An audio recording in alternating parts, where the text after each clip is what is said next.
La muerte más famosa de la historia es la muerte de Jesús de Nazaret.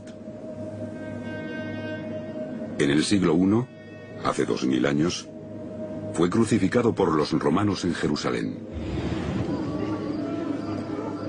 Las Escrituras nos dicen que 2 días después, María Magdalena, que estaba entre sus discípulos más íntimos, encontró la tumba vacía.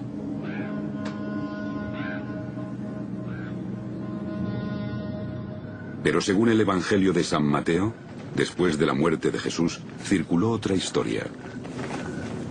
Y aunque el Evangelio la califica de mentira, se rumoreó que los discípulos de Jesús habían cogido su cuerpo en secreto, presumiblemente para darle una sepultura permanente. Si es eso cierto, siguiendo la costumbre del siglo I en Jerusalén, habrían llevado el cuerpo de Jesús a una tumba familiar excavada en la roca. Y teniendo en cuenta que había sido crucificado por insurrección, el entierro habría sido hecho en secreto por sus discípulos más íntimos. Estos habrían amortajado el cuerpo y lo habrían dejado descomponerse. Un año después, sus discípulos habrían vuelto, esa vez con la familia, para el entierro definitivo.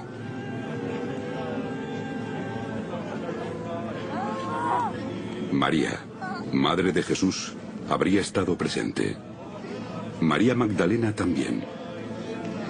Sus hermanos Simón, José, Judas y Jacob habrían preparado los huesos de Jesús para el entierro definitivo y los habrían colocado en un ataúd de piedra llamado osario.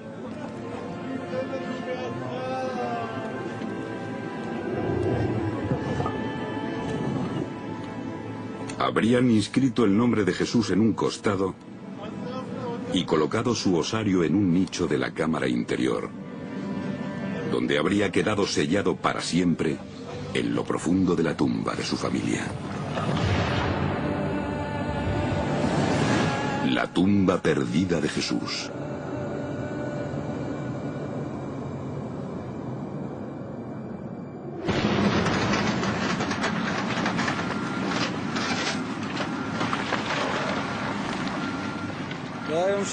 Era un viernes por la tarde. Justo debajo de mi ventana había unas obras. Rompían la montaña con dinamita para poder construir. Los niños, como curiosos que éramos, corríamos a ver las explosiones.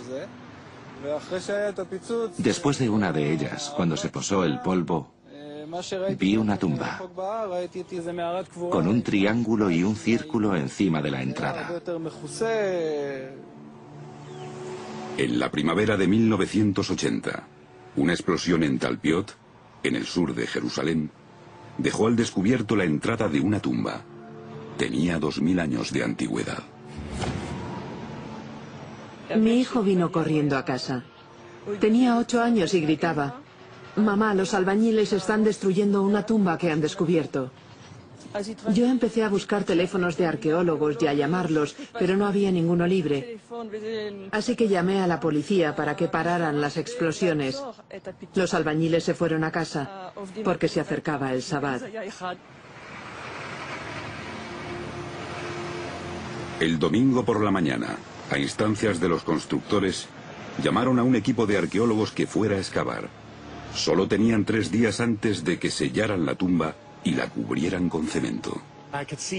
Yo veía una ladera grande, con tractores, excavadoras y camiones entrando en distintas direcciones. Y justo en el medio de esa cuesta había un agujero que resultó ser la entrada a la tumba de Talpiot. Encima de la entrada había una fachada única, una V invertida y un círculo, que atrajo a los arqueólogos. No hay duda de que esos símbolos en la fachada de la tumba de Talpiot significan algo. Es improbable que la persona o la familia que fue a tallar la tumba tallara esos símbolos al azar. Tenían que significar algo. No sé lo que significaban, pero es muy raro encontrar ese tipo de ornamentación en una tumba sencilla. Simon Gibson, entonces un joven arqueólogo, fue uno de los primeros en entrar. Su trabajo era documentar la posición de los sepulcros. Era genial. Fue muy emocionante entrar en la tumba, que había sido cortada en la roca. Tiene una cámara central, bancos debajo de arcos en las paredes para tumbar los cuerpos. Tiene apartados en distintas direcciones.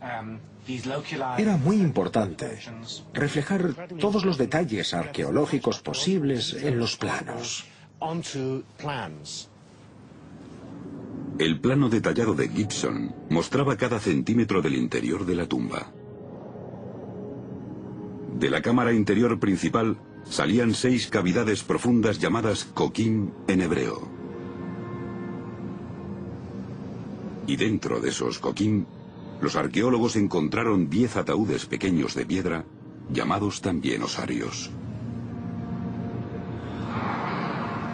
Los osarios fueron trasladados rápidamente al Museo Rockefeller de Jerusalén, bajo la dirección de la Autoridad Israelí de Antigüedades.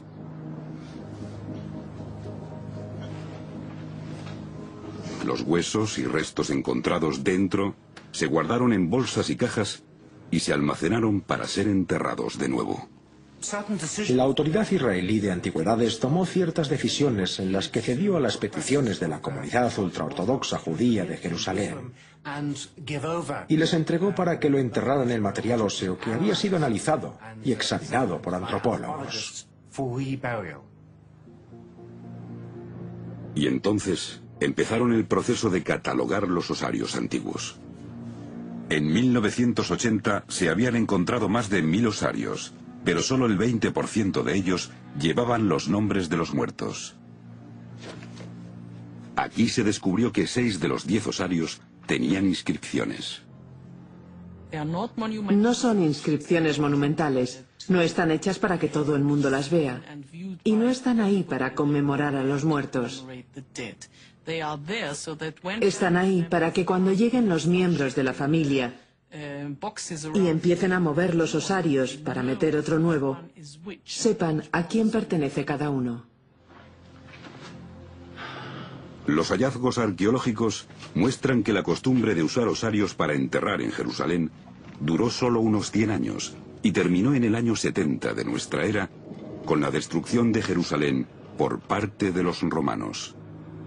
Y por lo tanto, el descubrimiento de inscripciones en ataúdes de piedra como estos proporciona a los arqueólogos un catálogo de nombres específicos de la época de Jesús.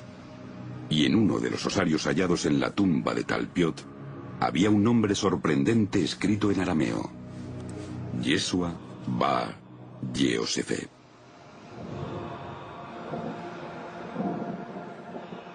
Yeshua o Jesús, hijo de José. Yeshua Bar Yosef. Cuando se encontró esto, creo que los arqueólogos no le dieron mucha importancia. El público sí se la habría dado, pero el público no se enteró. ¿Habéis encontrado un osario de Jesús, hijo de José? Pero apenas se habló de ello. Hoy el osario de Jesús, hijo de José, está en manos de la Autoridad Israelí de Antigüedades, la IAA, así como también el resto de los sepulcros de piedra extraídos de la tumba de Talpiot. La mayoría han sido guardados en este almacén enorme. ¿Pero por qué? Hemos reunido a un grupo de científicos, escolares y periodistas para investigar las 10 cajas antiguas de piedra caliza y descubrir por qué han sido ignoradas.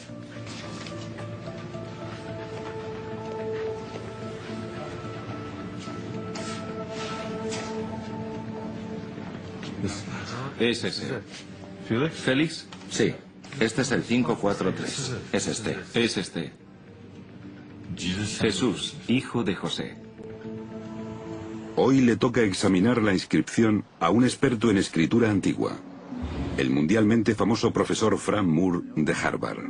Porque, aunque es una de las inscripciones más sencillas jamás encontradas en un osario, sus letras son tan poco formales que es muy difícil leerlas. Estas letras son poco estudiadas y esta en particular está muy confusa.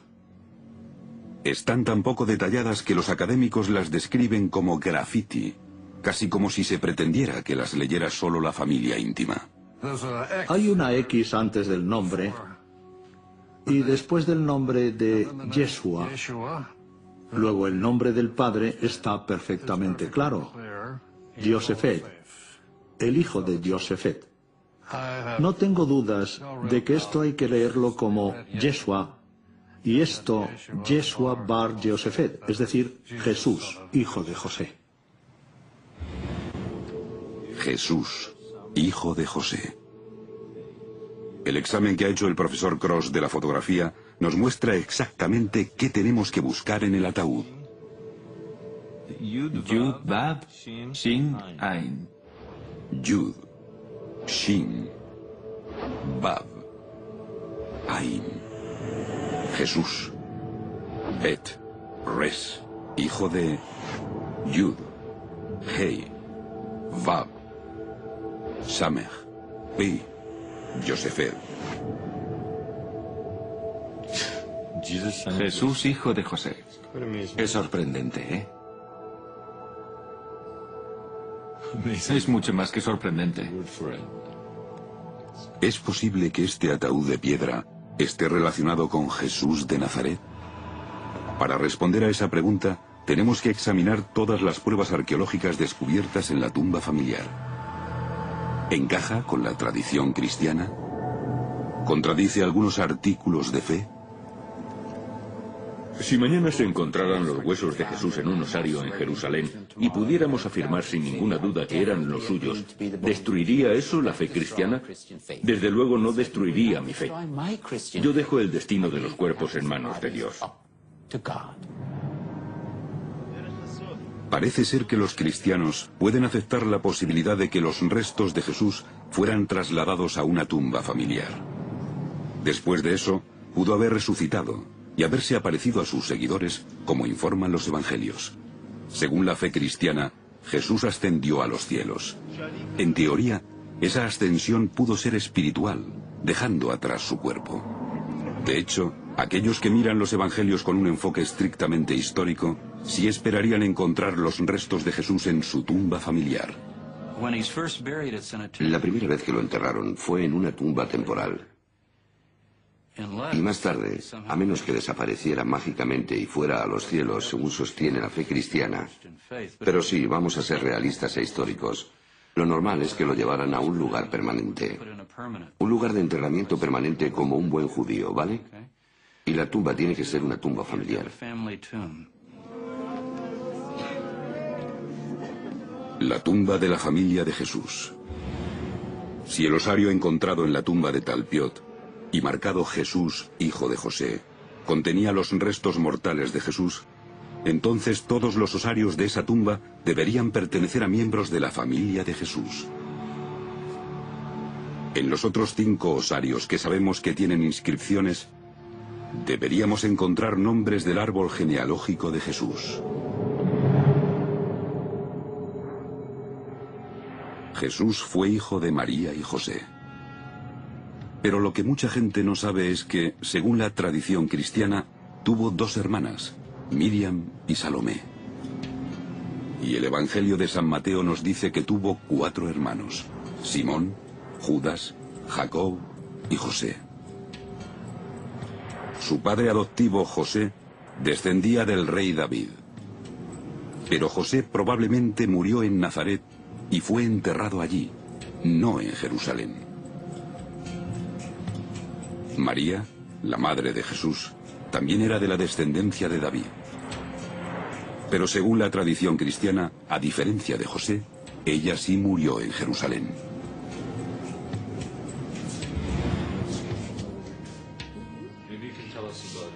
Y en la misma tumba de Jesús, hijo de José, se encontró otro nombre.